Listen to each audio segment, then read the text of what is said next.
அனைவருக்கும் வணக்கம்.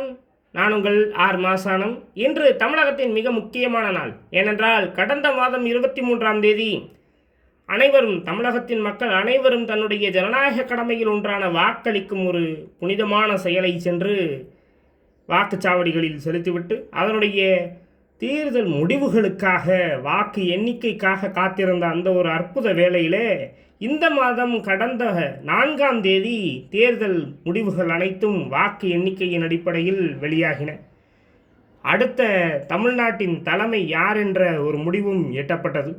இரு துருவங்கள் மட்டுமே தமிழகத்தை ஆட்சி செய்து கொண்டிருந்த அந்த ஒரு நிலை மாறி 3வது துருவமாக ஒருவர் உருவெடுத்திருக்கின்றார். அவர்களுக்கு நன்றிகளும் வாழ்த்துகளும் பாராட்டுகளையும் தெரிவித்துக்கொண்டு, இதை பேசின உடனே மாசனை அரசியல் பேசுகிறான் அப்படின்னு சொல்லி நினச்சிட வேண்டாம். இதை நான் எதுக்காக பேசினேன் அப்படின்னா, அந்த மாற்றம் நமக்குள்ளே வர்றதுக்கு ரொம்ப சீக்கிரமாக நமக்குள்ளே வந்துடும். ஆனால் அதனுடைய செயல்பாடானது காலதாமதம் ஏற்படும். மாற்றம் அப்படின்றது ரொம்ப சீக்கிரமாக நமக்குள்ளே வந்துடும், ஆனால் அது செயல்பாடானது ரொம்ப தாமதம் ஏற்படும்.